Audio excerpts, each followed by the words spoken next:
Okay, would you like to introduce yourself, say who you are and what organisation you represent? So my name's Niven, I represent Science City York and I run the Creative York and IT and Digital York networks. And what is Science City York's role with the Shift Happens event?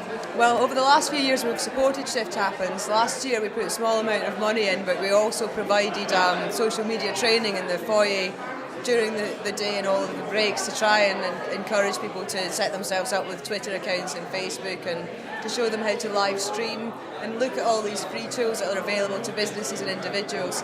This year we were so pleased with last year's event. This year we thought we'd take it a step further. So we've donated £5,000 to the cause, which hopefully will pay for one of the keynote speakers.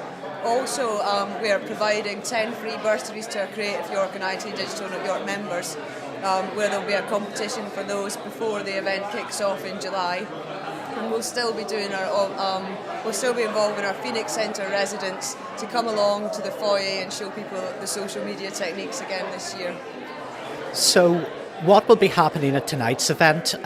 Who's going to be here and what kind of things are going to be introduced to the people who are attending? I think generally there'll be an overview of the speakers at the event. Marcus is going to introduce the whole philosophy behind the event and the importance of having it in York. So there'll be a bit of chat about that. I think there'll be a selection of maybe 5 or 6 speakers doing quite short speeches just to get people into the idea.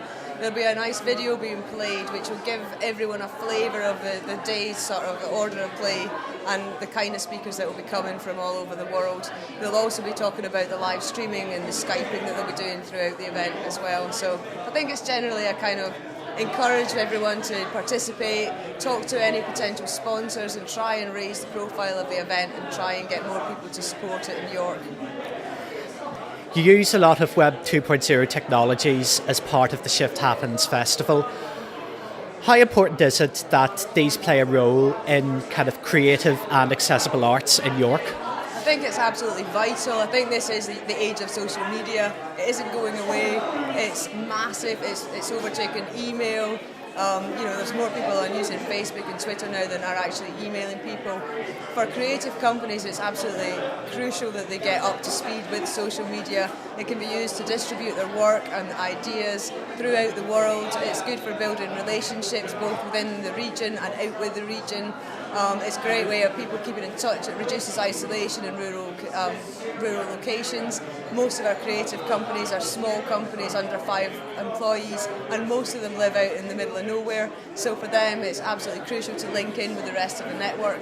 And it's a brilliant multi-platform way of presenting your work in an interesting and lively and fun sort of way. It's ideal really for a lot of creative companies. It's just getting them over that technophobe feeling in the first instance to realise that most of these tools are free, most of them are very user friendly, and most of them will help their business and help them to make more money and sell more work.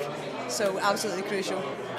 And we've got events like Shift Happens, we've got Illuminating York.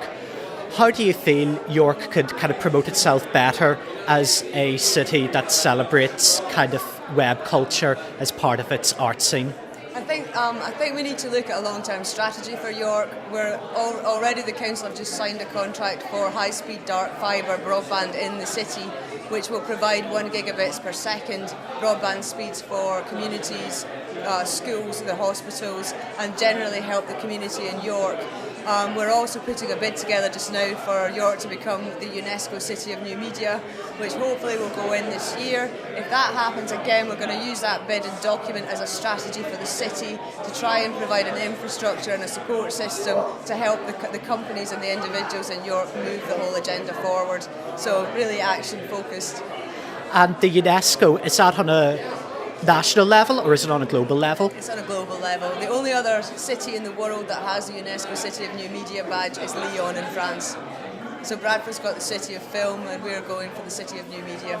And how achievable do you think it will be in attaining that status? I think it is achievable. We wouldn't be doing it. I think if there's a lot going on in York, it's just a case of gathering the information together and putting it in one place. There's a lot of things going on in the region historically, right back to the first stained glass window, which was new media at the time, right back from the Romans where we were actually at the centre of Europe in terms of communication and networking.